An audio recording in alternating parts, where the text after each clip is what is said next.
As we begin a new year, January often sets an emotional tone for the markets, and 2026 was no exception. The first month of the year brought a mix of optimism and volatility and important reminders about the value of diversification and discipline.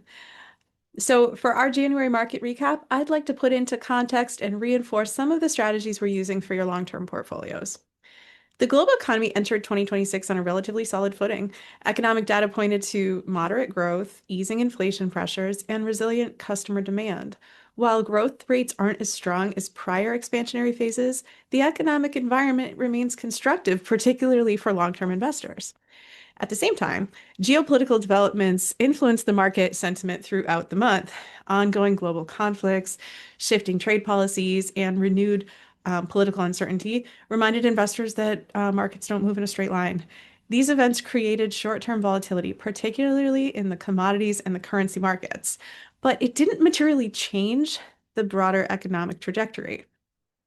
So, when it comes to central banks, these are going to still remain a focal point. While inflation has moderated, policymakers continue to balance economic growth with price stability. Markets reacted to changing expectations around interest rates and future policy leadership, and this contributed to short-term fluctuations across asset classes. Importantly, these shifts represent normal market recalibrations rather than a sign of systemic stress.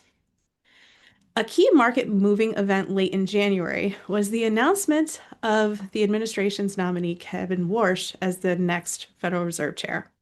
The pick drew immediate attention from investors, giving the central role that the Fed plays in shaping interest rate policy, inflation expectations, and financial considerations across the globe. His background includes prior experience at the Federal Reserve, as well as a time in the private sector and public policy circles. Historically, he's been viewed as someone who places a strong emphasis on monetary discipline, financial stability, and controlling inflation over the long term. While this doesn't signal immediate policy changes, the markets tend to react really quickly to shifts in perceived leadership philosophy.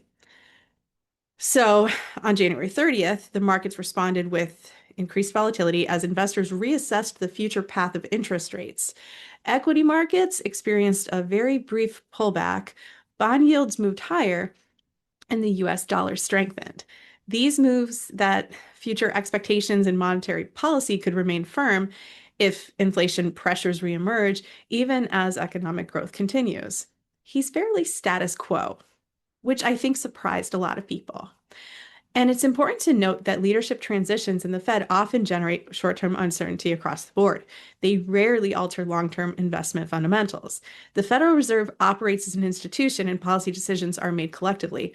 Market reactions around leadership announcements are typically about expectations, not about immediate changes. So the equity markets have begun the year with solid momentum. US stocks moved higher during January, supported by improved earnings expectations and continued investment in technology and infrastructure, and confidence in overall economic stability. Beneath the surface, however, leadership rotated. Investors showed renewed interest in value-oriented stocks, small and mid-capitalization companies, and select international markets.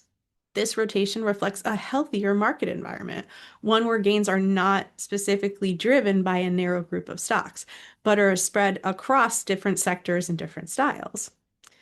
Late in the month, markets experienced brief pullbacks as investors digested policy headlines and geopolitical news. The movements in volatility served as reminders that short-term market movements are often driven by sentiment rather than fundamentals. When I'm scratching my head figuring out what is going on, it means that a lot of times this is moved by something that's trending. And from a long-term perspective, these fluctuations are expected and normal. Periods of consolidation often follow strong advances and help reset valuations for future growth. Fixed income markets were relatively stable in January, although yields edged higher as expectations around future monetary policy evolved. When interest rates move higher, bond prices can face short-term pressure, a dynamic that we're going to continue to manage carefully within our portfolios. Bonds, they remain an important component of a diversified portfolio. They serve as a source of income stability and risk management. While returns may fluctuate in the short term, high quality fixed income continues to play a vital role in balancing equity risk and providing liquidity, especially during times of volatility. One of the most notable stories of January was the dramatic movements in precious metals, particularly gold and silver.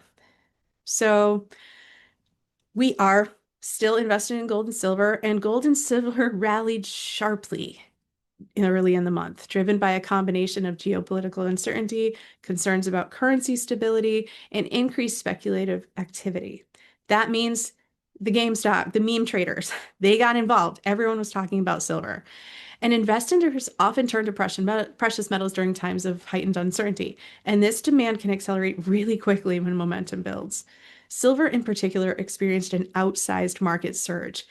Its smaller market size and dual role as both a monetary and industrial metal make it especially susceptible to speculative market flows. Everybody I knew was asking me about silver. People that never talk about money anyway. So, as January progressed, early into February, both metals experienced a swift and sharp pullback. A strengthening US dollar, shifting interest rate expectations, and the unwinding of some leveraged positions contributed to the decline that we saw early in the week. The move was especially pronounced, highlighting its higher volatility relative to gold. Our exposure in most of your portfolios, or some of them, to gold and silver is strategic. It's not speculative. Precious metals serve as a diversification tool, potential hedge against inflation and currency risk, and stabilizers during periods of uncertainty. I'm not sure we're out of the woods yet when it comes to political uncertainty. And short-term price swings don't change the long-term role that these assets play in a diversified portfolio. We may continue to trim the position as they start to grow larger than we want to see. And artificial intelligence continues to shape the market in powerful ways as well.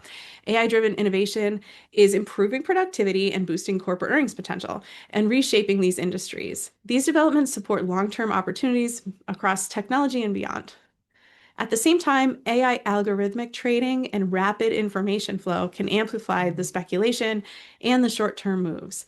Trends can accelerate quickly, sometimes beyond what fundamentals justify, before reversing just as fast. These dynamic activities reinforce the importance of diversification, valuation discipline, and risk management. As we move into February and the early months of 2026, this is an excellent time to refocus on our fundamentals. We want to make sure that we're reviewing our goals, rebalancing the portfolio where appropriate. That's on me. If you're managing your own investments, that's going to be something that you want to take a look at. Avoid emotional reactions to long-term or just the short-term volatility. And plan ahead for cash needs, taxes, upcoming expenses. Focus on controllable factors such as diversification, costs, and long-term strategy. While uncertainty is going to always exist, the broader outlook for 2026 remains constructive.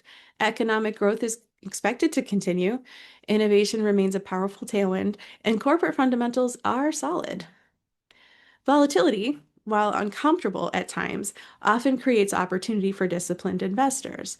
Our approach remains focused on protecting capital, managing risk, and positioning portfolios to participate in this long-term growth. As always, we appreciate your trust and remain committed to guiding you through the changing market conditions with clarity and perspective.